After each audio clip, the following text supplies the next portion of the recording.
Great, thank you.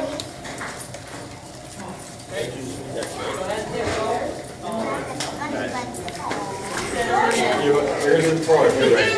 We're going to do the tour if that's what you're waiting for. Okay. We're going on the lobby here. We'll get everyone together.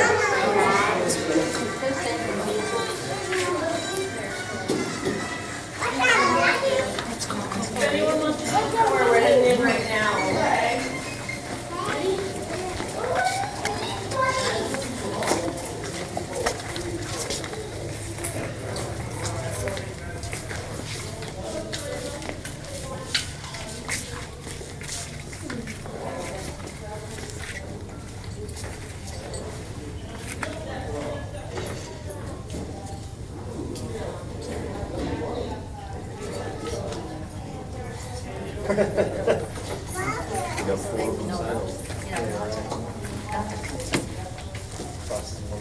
Hey, how's everyone doing? Good. I'm Officer Palmer. It's Officer Collier. We're just going to walk you through the building here. If you have questions, just ask. Pretty self-explanatory here. Parking records, and there's our dispatcher right in there. So anytime you guys call, pick it up in there. They send us wherever you need us. So we'll step in here and go through the rest of the building.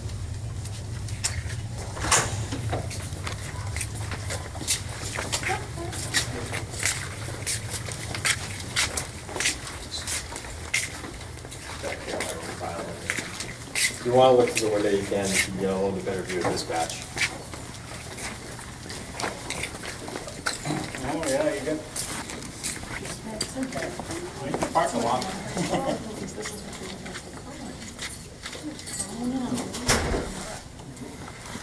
Keep an eye on everybody.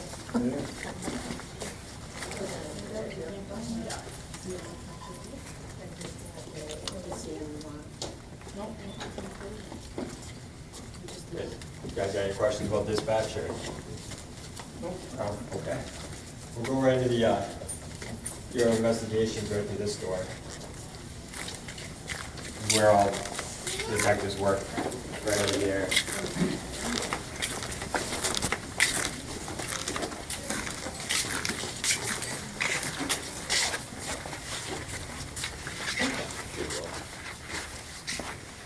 Pretty much just an office space. We have our detectives over here. I think we have 5 detectives. We also have a polygraph unit. A couple officers are certified in that. They do the polygraphs down the hall, so I'll show you the room down there. Obviously, we can't touch anything in here. But our detectives tend to do the felonies, some of the major crimes. We have a lot of the crimes against children or sexual assaults or drug cases are investigated here in the BCI. Head this way.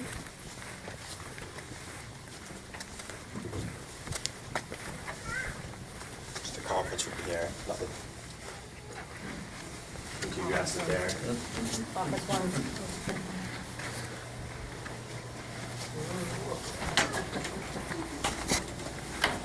If you want to just look through here as you file through, it's just some of the polygraph equipment right here on the table. All right.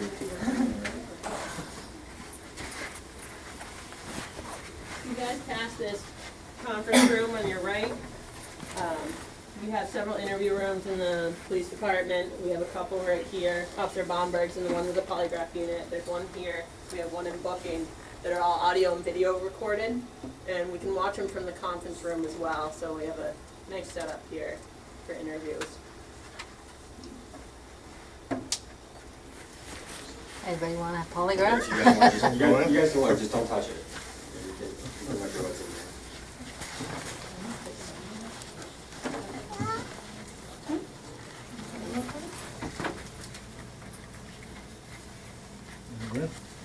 No, go ahead, go on.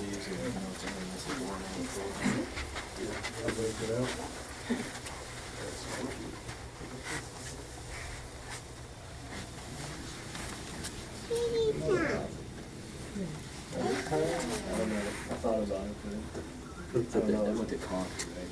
It's not here. Yeah, I'm sure they did anything about Oh, just go right out this door here, just go to the right.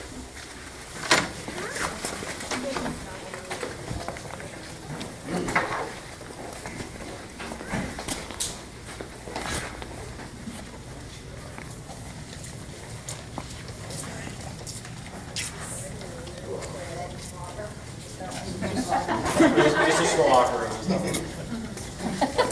Know that you're interested about that. Well labeled. Yeah. Yeah, the men's and women's locker rooms, the storage closets. Check and see if you're ready. You're doing the presentation there. We'll come back and get down the way around.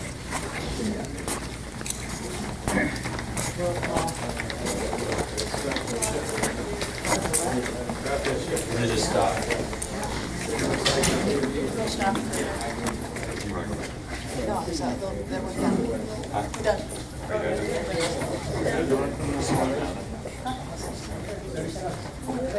Okay. All right. We'll go over here. They're almost done. Or did you come up this one?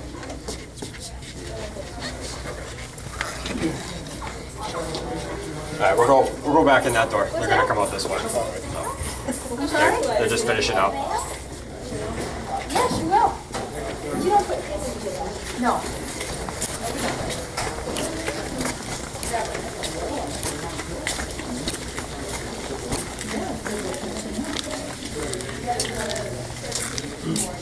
Shane's in there. Shane's doing it. Want to take a seat? Lieutenant Maxfield has a presentation for you.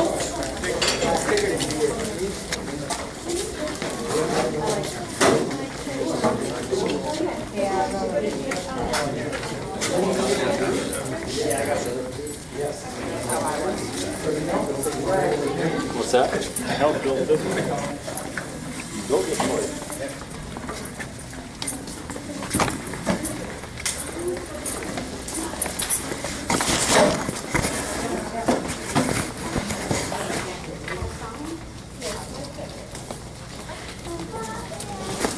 All right, all the new group, go on and have a seat.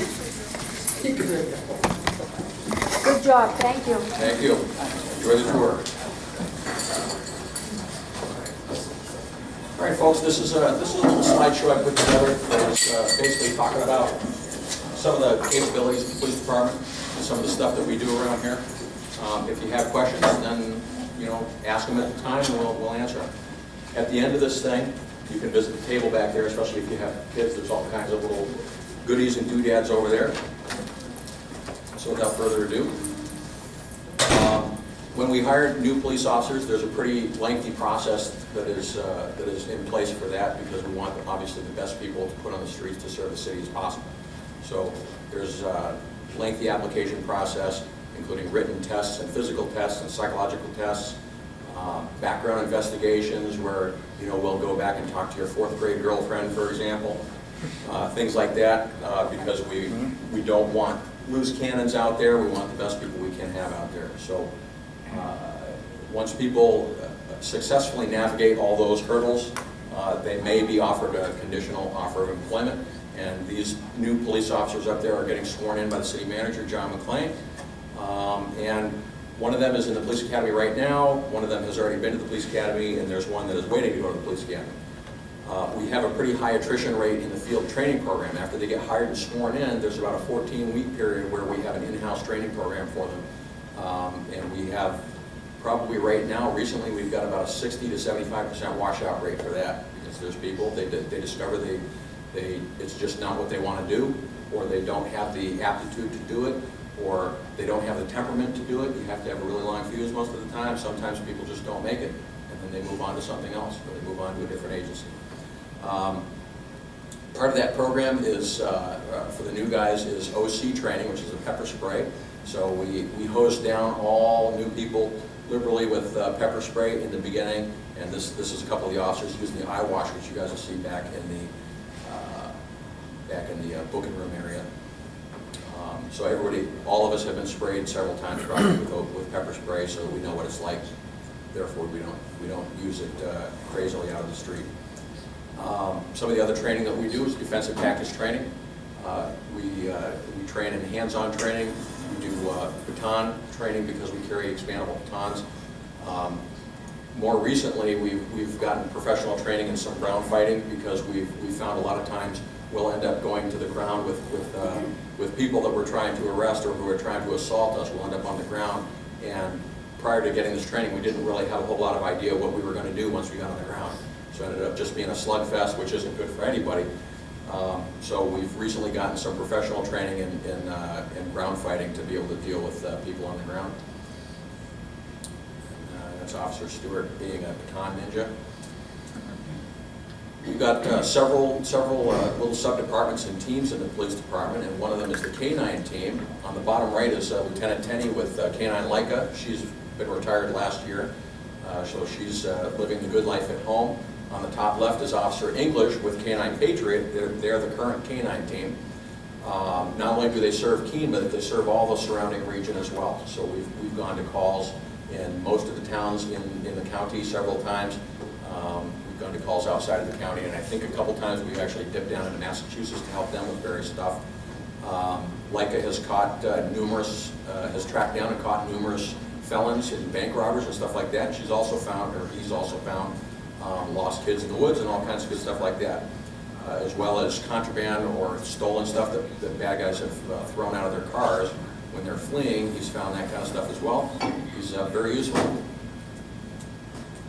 We've got a collision analysis team, and the purpose of the CAT is to come out and investigate serious traffic accidents, usually serious bodily injury or fatalities.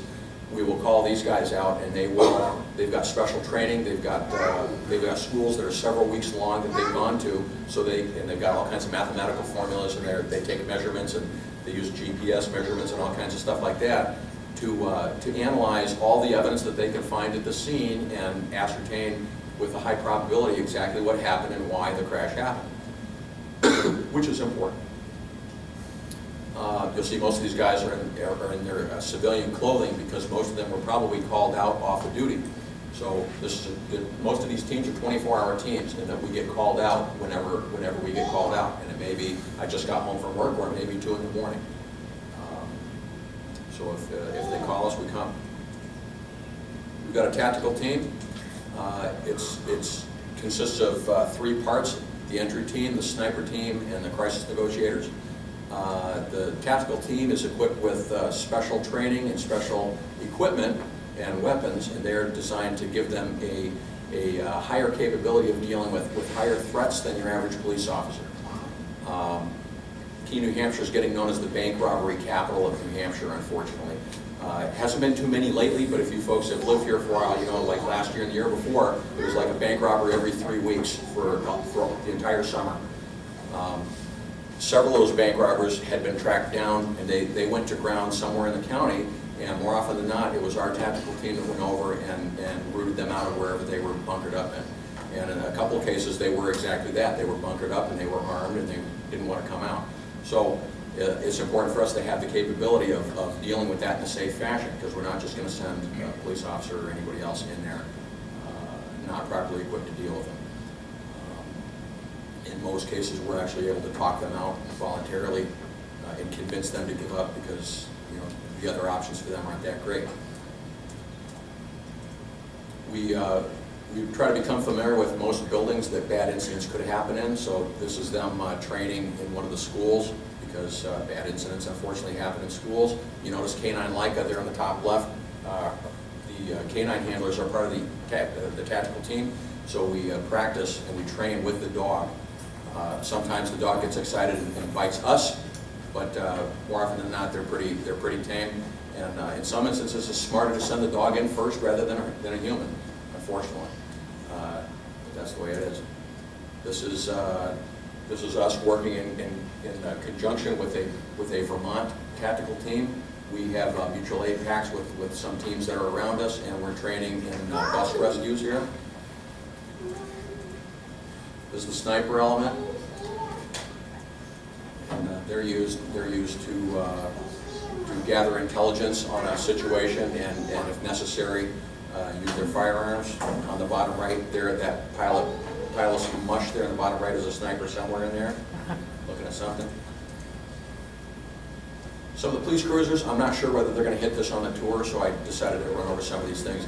We went through kind of an evolution with our police cruisers in this agency. These are Crown Victorias. We kind of really like these. They're big, but they're very distinctive and loud. You can hear the engines coming. So we tried one of these at Dodge Charger, and we're not getting any more of them, so I guess it didn't work out, but we still have it. We're going to these, which is a Ford Taurus, and so far the reviews have been pretty good of these. The insides of these are a little bit more cramped than the other cruisers, but everybody's dealing with it.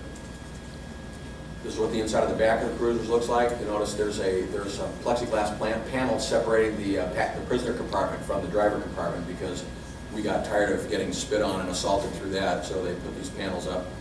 The windows in the back have bars.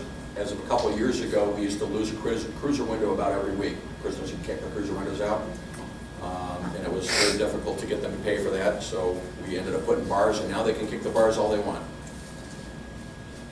This is what the inside of the average cruiser looks like, the front of it, looking from the back of it.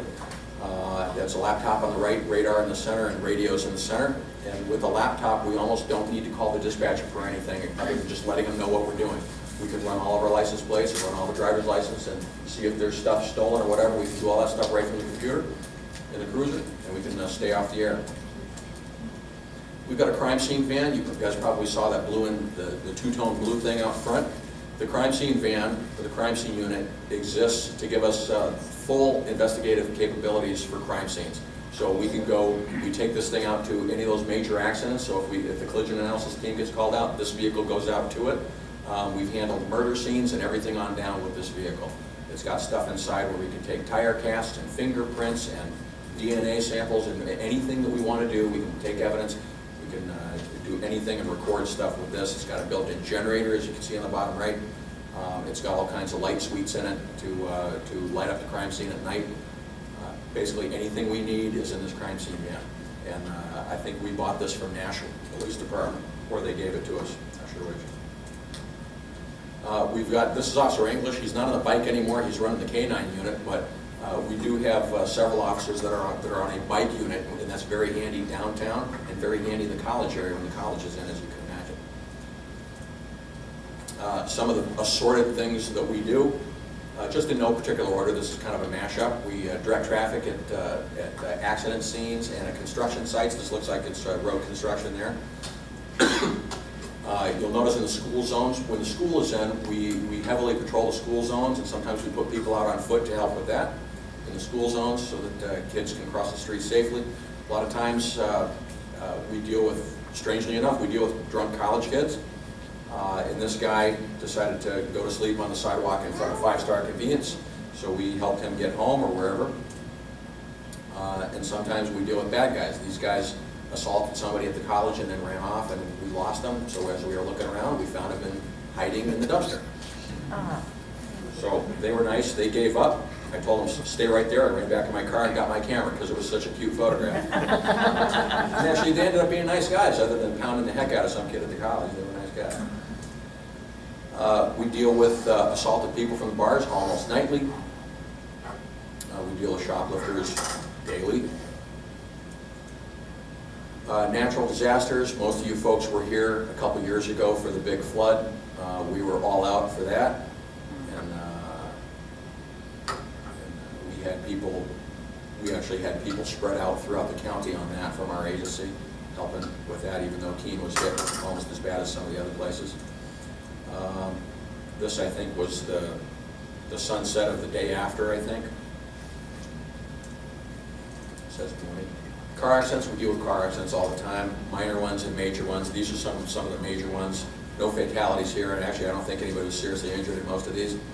That top right one is that Winchester Route 101 rotary about 1 week after they finished it.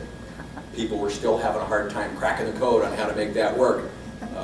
And that sedan came off of Lower Winchester Street and then took a left and was going the wrong way around the rotary and ran into the Jeep, and then bad things happened after that, but nobody was seriously hurt. It was a good learning lesson for the girl driving the car, though. Some cruiser accidents we avoided.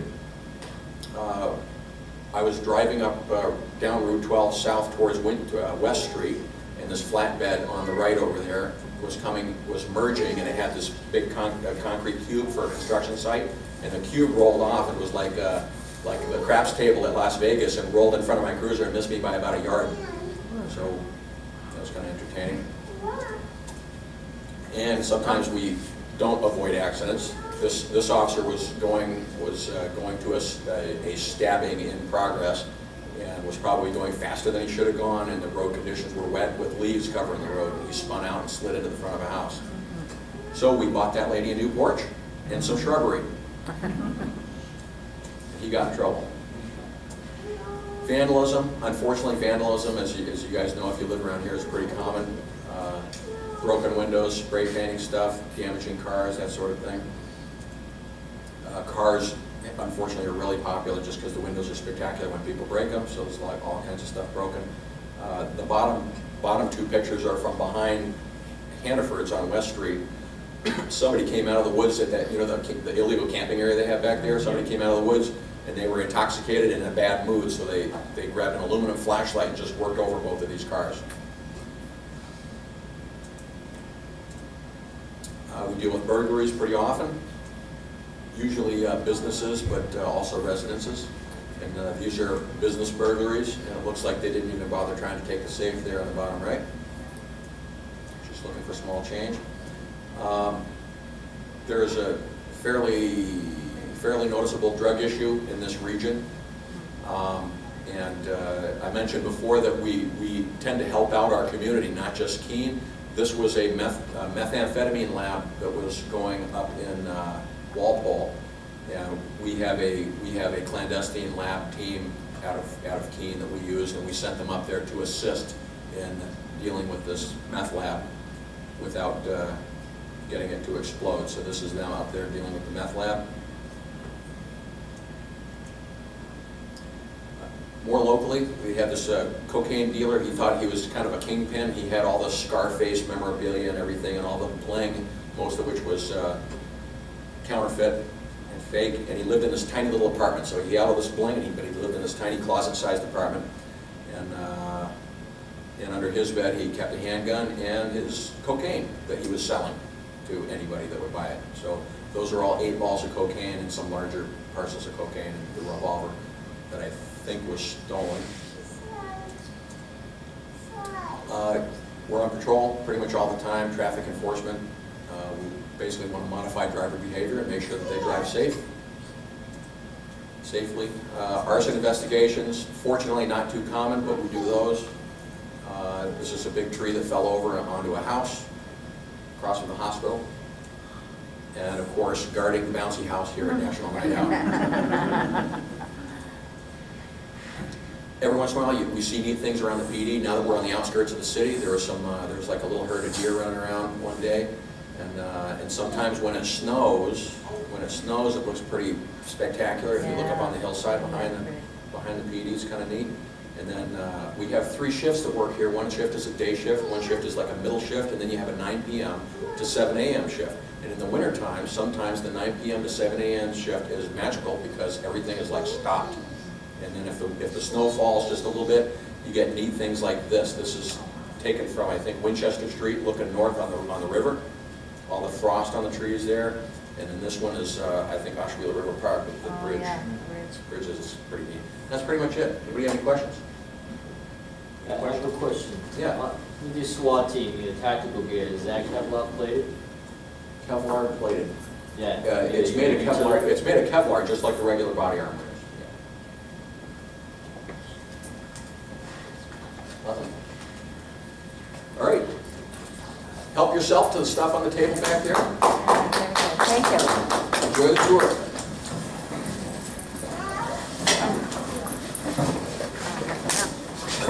Just a couple weeks ago, took the time to watch right along with the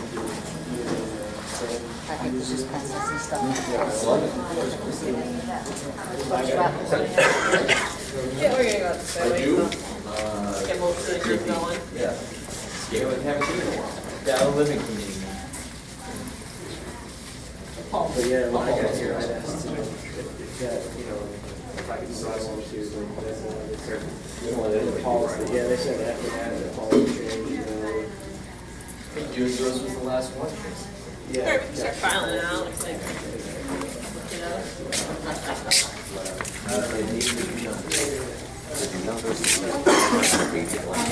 There's 40 of us total, about 20 officers. I think there's probably about 6 more like maybe 10 supervisors and administration. So there's 40 of us Worked out total. here, right? Yep, there's 40 of us total, and then we have the secretaries and records and parking and dispatch. But as for, the patrol function, there's about 40 of us. We got 2 more people we're waiting on.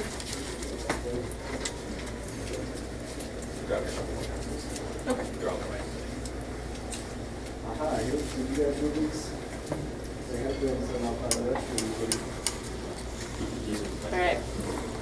Over here, all these blue doors, these are our evidence lockers. So when we get evidence from any kind of crime or anything at all that needs to be held onto for court or for further investigation, we enter into the computer, generates a number, we tag it, do whatever needs to be done depending on what kind of evidence it is. And then we put it in here and we just slam the door. As you can see, these ones you can't open. The door's been slammed. It can only be opened from the other side, which you enter. Like, only some people can get into this door, like the supervisor's property officer, but into the main door back there, there's only 2-3 people in the department. So there's very limited people that can get to our secure property area, and that's how we maintain the chain of custody of evidence. So it makes it super simple for us. We just slam the door and go. So that's all our property, like I said. Then we get in through here, but I'm not able to show you that. I can't even get in. We have a super glamorous scoop wash station, in case you're wondering why we have hose in the wall. This here is our booking room. This door's heavy, right?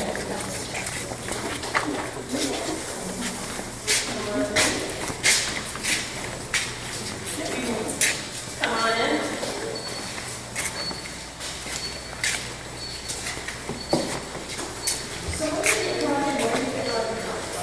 Our salad court's through this door over here. Drive around the back of the PD, and we have 2 garage doors that open. There's one on each side, so we can drive through. Those close, and we come in through this door, so they never enter the other side.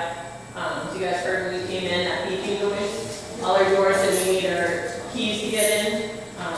It'll beep until you close it, and it's big, like cell block doors for these doors here.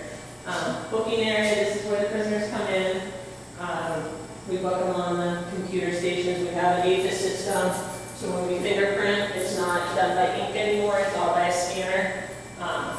You guys can file around here and take a look. We do pictures here. This machine here that you don't touch is our intoxilizer machine, so if you get arrested for a DWI and submit to a breath test, this is the machine that we use. And then this is the bail commissioner's office. So when they request bail, we call up the bail commissioner. Most of them live out of town. They come in at all hours of the night, and they actually just come in through there, so they don't have any physical contact with the prisoner in case they're unwilling or violent.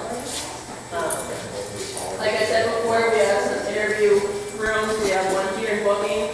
So if we're interviewing a prisoner, we don't have to go to the detective's area and put anyone on risk. It's just one door. We can open it up and you can see it's not anything glamorous, but you can hear a little better because it echoes in here. So it just has a camera on one side and audio recording. As soon as you open the door, like the sign here says. Officer Gunberg's got one of the cell blocks open. We have cells on each side. You can feel free to go in, open up the cell so that kids want to come in. It's the same thing on both sides. Come on back in.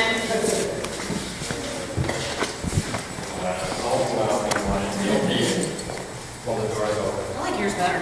Yeah. Yep, no, it's like I said, it just will beep until I close the door. It's a lot nicer than the HPD.